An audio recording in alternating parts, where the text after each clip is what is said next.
Hello, नमस्कार, सत श्री अकाल। दिस इज़ भावना भंडारी। तो आज हम प्रैक्टिस सेट कर लेते हैं मैथ्स के 2023 में आए हुए अगस्त में जो हुआ था आपका सीटेट का पेपर, उसका जो मैथमेटिक्स का जो पेपर है वो आज मैं उसका पूरा मैथमेटिक्स का पूरा क्लियर करवा दूंगी आपको। तो उसमें से बेस्ड क्वेश्चंस आपके ना बहुत सारे आएंगे या उस तरीके के क्वेश्चन आएंगे, तो आपको ना एक थोड़ा सा आइडिया हो जाएगा। तो चलिए स्टार्ट करते हैं क्वेश्चन नंबर फर्स्ट से, ठीक है। इसमें क्या कह रहा है, विच of the following statement about the nature of mathematics is most appropriate, ठीक है। कह रहा है निम्नलिखित में से कौन सा कथन गणित की प्रकृति के बारे में सबसे उपयुक्त है। ठीक हो गया। तो पहला ऑप्शन कह रहा है यह बच्चे को सृजनात्मक बनाने में सहायता करता है। इमेजिनेशन, बच्चे की इमेजिनेशन में सहायता करता है, या बच्चे की कल्पना को पोषित करने में सहायता करता है, या बच्चे का निगनात्मक यानी कि तर्क तर्क पर आधारित है। भाई ये बात तो बिल्कुल सही है। जहाँ पे सी ऑप्शन दिख रहा है इसको तो बिल्कुल रिजर्व कर लो, ठीक है। कि तर्क पे आधारित है, सही बात है। मैथमेटिक्स जो है वो आपके तर्क में ही आधारित है। यह हमेशा अब अभिसारी होता है, इट मीन्स की कन्वर्जेंट नहीं, ऐसा नहीं होता, क्योंकि बहुत सारे वो जो सबसेट सेट वाले क्वेश्चन है वो किसी चीज पे भी बेस्ड नहीं है, वो किसी का भी कन्वर्जेंट नहीं है ना। तो हमेशा क्या है, मैथ्स के जो क्वेश्चन है या फिर मैथ्स का जो फंडामेंटल थिंग्स हैं वो कन्वर्जेंट नहीं है, कभी कभी थ्योरी टाइप भी होता है ना। तो क्या कह रहा है, इसका मतलब पहला ऑप्शन भी सही है आपका। It helps to nurturing the child imagination. हाँ, उसके इमेजिनेशन को बढ़ाता है। ठीक हो गया पहली बात। It's based on deductive reasoning. ठीक हो गया, रीजनिंग भी है, डिडक्टिव रीजनिंग भी है। ठीक हो गया। और थर्ड है, इस थर्ड इसका क्या है, डिडक्टिव रीजनिंग, तो इसका बिल्कुल सही आंसर है। और क्रिएटिव भी बनाता है। तो इट मीन्स की फर्स्ट इसका जो पहला ऑप्शन ए बी सी है ना वो सही है आपका, और लास्ट जो डी ऑप्शन है ना, डी, खाली डी, वो गलत है। इट इज कन्वर्जेंट कह रहा है तो वो गलत है, ठीक है। नेक्स्ट क्वेश्चन में आ जाता है टू अच्छा, बच्चे to develop appreciation of mathematics among children, a teacher perform the following activities in class. Choose one which is not effective to achieve her object, ठीक है। क्या कह रहा है, बच्चों में गणितीय अभिरुचि को विकसित करने के लिए अध्यापक निम्नलिखित गतिविधियों में अपनी कक्षा में करवाती है, जिनमें जिनमें से बहुत चुनी इनमें से बहुत चुनिए उसके उद्देश्य को पूरा करने में प्रभावी नहीं है।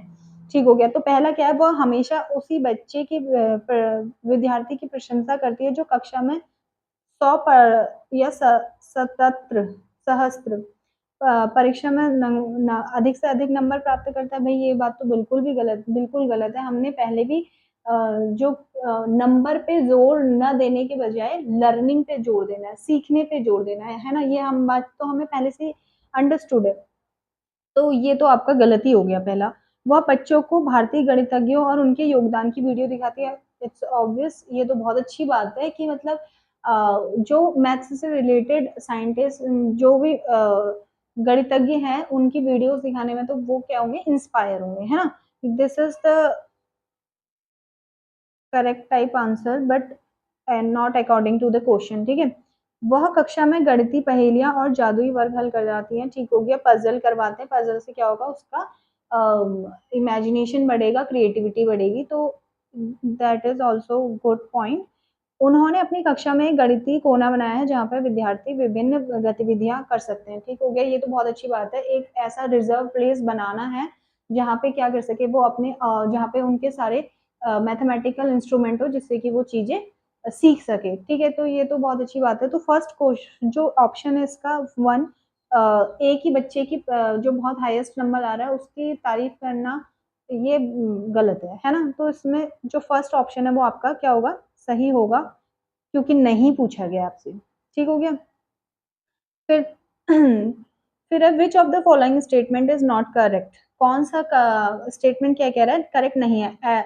Error of student give information about their thought process. अच्छा, विद्यार्थियों की त्रुटि उनके सोचने की प्रक्रिया, चिंतन के बारे में जानकारी देती है। सही बात है भैया। जब बच्चे करेंगे, गलत करेंगे और वो उसके बारे में फिर चिंतन करेंगे, है ना, कि हमने कहाँ पे गलत किया, कहाँ पे नहीं किया, तो ये एक पॉजिटिव है, पॉजिटिव पॉइंट है। फिर ये गणित में त्रुटियां अधिगम का हिस्सा है, और ये बात भी सही है भैया। जब जब आप प्रयास करेंगे, जब जब आप मैथ्स के क्वेश्चंस को सॉल्व करेंगे तो गलतियां इज ऑब्वियस, ठीक है। उसके बाद है गणित में त्रुटि कक्षा शिक्षकों को उनके पाठ की योजना बनाने में मदद करती है। भाई सही बात है, टीचर को ऐसे ही क्लासरूम में नहीं घुस जाना है, क्लासरूम में घुस के पढ़ाने नहीं लगना है। पहले उसको अपना लेसन प्लान क्या करना है, बना लेना है पूरे अच्छे तरीके से, तब जा करके क्लास में प्रोजेक्ट करना है, ताकि उस टीचर के कहने कोई गलती ना हो। टीचर की जो एक गलती होती है वो स्टूडेंट के ऊपर क्या हो जाती है, बहुत ज्यादा, मतलब उसको लगता है कि यार टीचर ही गलत कर रहा है तो हम क्या करेंगे वाला ये आ जाता है ना। तो उसके बाद फोर्थ क्या कह रहा है, विद्यार्थियों की त्रुटि को अनदेखा कर देना चाहिए, क्योंकि त्रुटियों की ओर इशारा करना उनको प्रेरणाहीन कर देगा।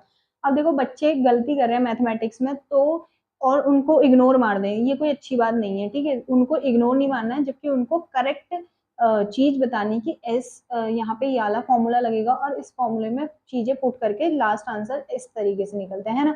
अब कोई क्वाड्रेटिक इक्वेशन है, क्वाड्रेटिक इक्वेशन के फैक्टर करने ही नहीं आ रहे हैं तो क्या फायदा होगा, अगर वो गलत पे गलत कर रहा है तो ऐसे तो सारे क्वेश्चन गलत कर देगा, किसी भी चीज का वो एक एक्यूरेट आंसर नहीं निकाल पाएगा, है ना। तो ये बात क्या यहाँ पे बहुत गलत है। तो फोर्थ ऑप्शन जो होगा आपका वो यहाँ पे सही हो जाएगा, क्योंकि नहीं पूछा गया आपसे, है ना। क्योंकि इग्नोर नहीं मारना है क्लासेस में, बच्चे की जो गलती है उसको इग्नोर नहीं मारना है, उसको सॉल्व करना है। ठीक हो गया। उसके बाद है विच of the following assessment is not correct about assessment. अच्छा, असेसमेंट लास्ट में जो आकलन है, ठीक है, उसके बारे में कह रहा है कि अच्छा नॉर्म रेफरेंस्ड जो होता है, नॉर्म रेफरेंस जैसा हमारा स्कूल में चलती है नॉर्म, वो होता है नॉर्म रेफरेंस्ड। जैसे बच्चे को साल भर पढ़ाते हैं, फिर उसका बाद में टेस्ट वेस्ट लेकर के उसको पता चल जाता है कि हाँ ये इतना सीखा है और इतना नहीं सीखा है वाली स्थिति। और उसके बाद है देखो क्राइटेरियन रेफरेंस्ड। क्राइटेरियन रेफरेंस्ड क्या होता है, क्राइटेरियन रेफरेंस जैसे आपका क्या है, सीटेट का एग्जाम दे रहे हो, ये एक क्राइटेरिया रेफरेंस्ड है, ठीक है। क्राइटेरिया इसमें 90% फिक्स्ड है कि 90 नंबर फिक्स्ड है इसमें, कि अगर कोई आप 90 नंबर ले आए तो आप पास हो जाओगे, तो ये क्राइटेरिया है। इसमें आपकी निपुणता, इसमें आपका जो आप कितने मतलब, इसमें ये कह रहा है देखो थर्ड ऑप्शन इसका क्या है, criterion reference assessment is useful to diagnostic teaching and remedial teaching. भाई आप 90 में से कितने नंबर ला गए, एक 100 नंबर ले आए, ठीक है। 100 नंबर लाने के बाद भाई जितने नंबर आप कम ले आए, 50 नंबर कम ले आए, तो आपको वो सीटेड वाले आकर के दोबारा से आपकी कम 40 नंबर, जो 50 नंबर आप कम लेके आए उसमें आपकी रेमेडी नहीं लगाएंगे कि भाई आप 50 नंबर और अच्छे ला सको करके, है ना। तो वो क्या है, this is the criteria based paper, ठीक है। तो उसमें सिर्फ आपकी मास्टरी देखी जाती है। तो सेकंड ऑप्शन में क्या है आपका, देखो मास्टरी कह रहा है, criteria reference assessment is to evolute the mastery learning of the student. आपकी मास्टरी देखी जाती है क्राइटेरिया बेस्ड पेपर में, ठीक है। तो यहाँ पे क्या हो गया आपका, हाँ तो यहाँ पे क्या हो गया देखो, third option is correct according to the question, क्योंकि नॉट पूछा है तो यहाँ पे जो सारे सही हैं, बस एक थर्ड ऑप्शन क्या है वो गलत है, क्योंकि क्राइटेरिया बेस्ड में रेमेडी नहीं दी जा सकती है, बस पास हो गए तो हो गए, उसमें कोई रेमेडी नहीं देगा कि क्राइटेरिया पास कर लिया, है ना। क्राइटेरिया पास कर लिया तो उसके बाद कोई रेमेडी देने की जरूरत ही नहीं है ना। तो उसके बाद आप आ जाओ नेक्स्ट क्वेश्चन में, mathematic learning material has teach mathematical learning material, अच्छा गणितीय अधिगम सामग्री सूत्र को प्रदर्शित करने में शिक्षक की मदद करती है, स्वतः अधिगम में विद्यार्थियों की मदद करती है, निर्देश देने में शिक्षकों की मदद करती है, कक्षा में अधिगम वातावरण का निर्माण करती है। तो इसमें देखो बी ऑप्शन, स्वतः अधिगम में विद्यार्थियों की मदद करती है। भाई अगर आपके पास इंस्ट्रूमेंट होंगे मैथ्स के, कंपास और जितनी सारी चीजें होती है, ये सारी चीजें अगर आपके पास रखी होंगी तो आप बहुत बेहतर तरीके से सीख पाओगे, आप खुद से सीख पाओगे, ठीक है। जो चीजें आगे से बता पाएंगे वो टीचर बताएगी, वो आपको अंडरस्टूड होंगी कि ये बता रही है, ये बता रही है, आप खुद से सीखोगे, ठीक है। और यहाँ पे मुझे डी आंसर, बी और डी सही लग रहा है, कक्षा में अधिगम वातावरण का निर्माण करने में मदद करती है। सही बात है भैया, जिस दिन टीचर कहती है कि भाई आपको ज्योमेट्री बॉक्स लेके आना है, मैं ज्योमेट्री बढ़ाऊंगी, तो बहुत सारे बच्चे ज्योमेट्री का सामान लेके आते हैं, बट कुछ बच्चे नहीं लेके आते हैं। तो जब ज्योमेट्री का सामान लेके आते हैं तो देखो देखा नहीं कैसा माहौल सा बन जाता है कि भाई हाँ आज ज्योमेट्री सीखेंगे ये वो सो, और जो बच्चे नहीं लाए होते वो थोड़ा सा डिमोटिवेट हो जाते हैं। देखना इस चीज को, देखा होगा मतलब आप लोगों ने इस चीज को। तो बी और डी आंसर सही है, तो बी और डी यहाँ पे कौन से ऑप्शन में दिख रहा है? Third option is your correct answer. ठीक हो गया। उसके बाद क्या कह रहा है? According to the national education policy NEP, ठीक है, जो कि 2020 में लागू हुई थी, याद रखना है। Olympiads and competitions in various subject will be dash across the country। अच्छा, ये कह रहा है राष्ट्रीय नीति शिक्षा नीति के अनुसार देश भर में विभिन्न विषयों में ओलंपियाड और प्रतियोगिताएं क्या होंगी? मजबूत होंगी, है ना। आगे को जो भी चीजें चली आ रही हैं वो क्या होंगी? सरल तो नहीं होंगी, मजबूत होंगी। हतोत्साहित ये तो गलती हो गया, कम होंगी ये तो गलती है, तो सबसे अप्रोप्रिएट आंसर यहाँ पे लग रहा है मजबूत होंगी। ठीक हो गया। उसके बाद चलते हैं नेक्स्ट क्वेश्चन में।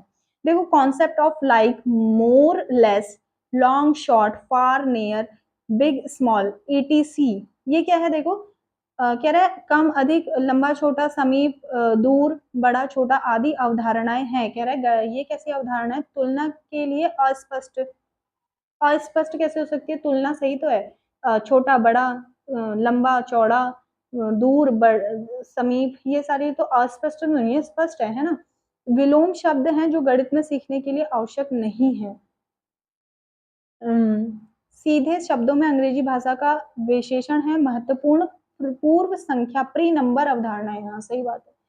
प्री नंबर, ये क्या है? प्री नंबर अवधारणा है जो कि बच्चे को शुरुआती दौर पे उसके सिखा दी जाती है। बिग स्मॉल, नियर फार, ये सारी चीजें क्या है? पूर्व संख्या, प्री नंबर्स अवधारणा है। ठीक है, तो fourth answer is correct. Fourth option is correct. According to the national curriculum framework NCF, ठीक है, जो कि 2005 में लागू हुआ था, ये याद रखना है।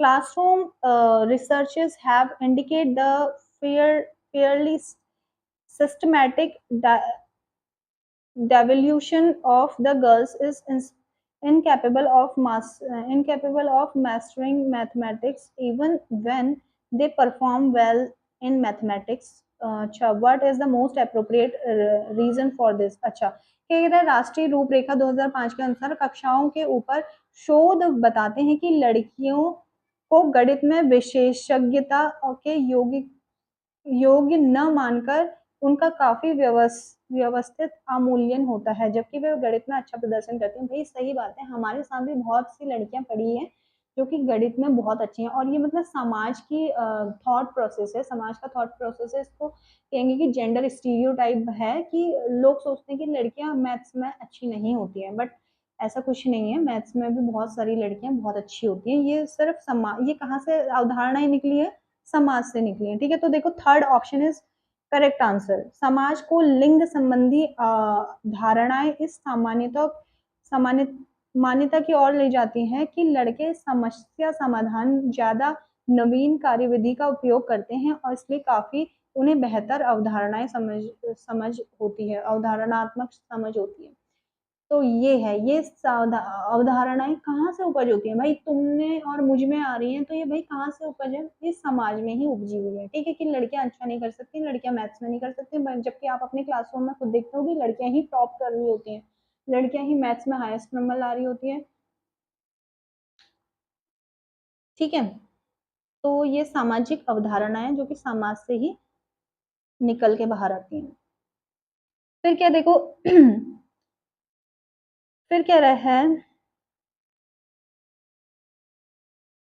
कक्षा कक्षाई शोध यह दर्शाते हैं कि अधिकांश विद्यार्थी गणित को उसी कक्षा में जो अन्य विषय पढ़ाते हैं उनसे अधिक कठिन समझते हैं। गणित की प्रकृति को निम्नलिखित में कौन सा पहलू इसके भय को बढ़ाता है? अच्छा, बच्चे सोचते हैं कि भाई गणित बहुत ज्यादा वो है, क्या है, बहुत कठिन है, सोचते हैं। तो कौन सा पहलू इसके भय को बढ़ाता है? गणित का विस्तृत ज्ञान भंडार। भाई जिसके पास वास्ट नॉलेज होगा तो वो क्यों, उसको तो डर ही नहीं लगेगा, है ना। गणित में दिए गए प्रश्न के अनेक उत्तर होने की व्यापकता। नहीं, एक ही उत्तर होगा। गणित में किसी समस्या का समाधान करने के लिए कई अलग अलग प्रणालियां, व्यापकता व्यापकता, ठीक है, ये तो हो सकता है। गणित में प्राथमिक अवधारणाओं की अमूर्त प्रकृति। अच्छा, at the abstract nature of primary concept in mathematics, क्योंकि मैथमेटिक्स में कुछ विजुअलाइजिंग वाला बहुत कम होता है, तो एब्स्ट्रैक्ट जो थॉट्स होते हैं उनसे ही डर लग जाता है बच्चों को। एब्स्ट्रैक्ट थॉट मीन्स कि मैं ये दिमाग में है, एब्स्ट्रैक्ट मीन्स कि जो एक्सप्रेस नहीं कर सकते, जिन्हें जैसे लव हेट ये सारी चीजें जिन्हें आप मतलब देख नहीं सकते, सॉरी।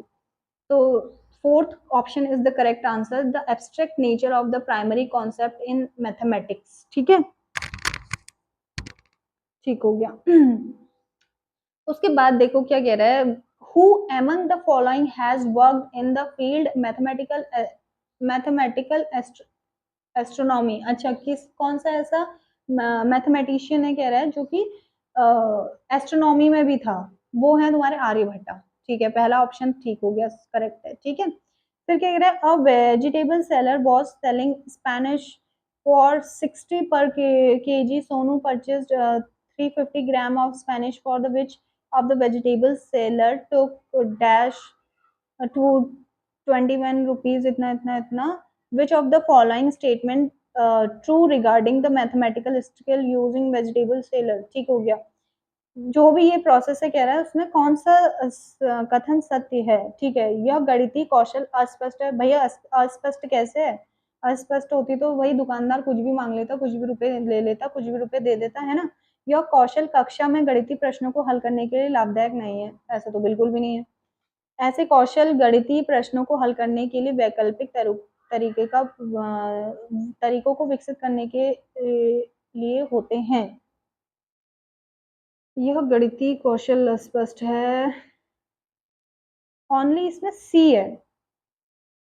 ठीक है, ऐसे कौशल गणितीय प्रश्नों को हल करने के लिए वैकल्पिक तरीकों को विकसित करने में सहायक होते हैं। सही बात है भैया, ऐसे ऐसे मतलब तुम्हारे को एक ऐसे मतलब ऑप्शन उसमें हम उदाहरण के रूप में ले सकते हैं ना, ऐसा क्वेश्चन बनता तो है कि इसने इतने किलोग्राम ये लिया ये लिया ये लिया और कितने का हुआ करके, तो हाँ ऐसे में क्या हो सकता है, आपका सी ऑप्शन करेक्ट हो सकता है। ठीक है, उसके बाद है विच of the following depict depicts a situation where the children are constructing knowledge on their own। अच्छा, कह रहा है निम्नलिखित में से कौन सी परिस्थितियां दर्शाती है कि बच्चे ज्ञान का निर्माण स्वयं कर रहे हैं। कक्षा में सर्वोत्तम छात्र छात्राएं पहाड़ों का ऊंचे स्वर में पढ़ा रही हैं। भैया ये तो रट्टिफिकेशन हो जाएगा, है ना। उसके बाद है बच्चे एक साथ पहाड़ों का कविता पाठ कर रहे हैं, ये भी रट्टिफिकेशन है। उसमें वो अपने ज्ञान का निर्माण नहीं कर रहे हैं, रटिफिकेशन है वो, है ना, क्योंकि वो जो है वो है बनी हुई चीजें हैं, उसमें कोई ज्ञान का निर्माण नहीं हो रहा है। बच्चे को हस्त कौशल सामग्री जैसे संख्याओं को ग्रिड आयताकार समरणी व्यवस्थित गिट्टियां दी जाती हैं। ठीक हो गया, हाँ इनका गुणन पैटर्न खुश रहा है। ठीक है, अगर आप बच्चों को ना थोड़ा इंस्ट्रूमेंट दे दोगे, जो आइसक्रीम की स्टिक्स होती हैं वो दे दोगे, फिर उनको बोलोगे कि इससे ये बनाओ, वो उसको आपसे रेक्टेंगल स्क्वायर वगैरह वगैरह चीजें बना करके दिखा सकता है, तो अब उसका क्या हो रहा है, अब उसका क्या हो रहा है, ज्ञान का निर्माण हो रहा है, वो खुद से ज्ञान का निर्माण कर रहा है। ठीक है, तो here third option is the correct answer. ठीक है, उसके बाद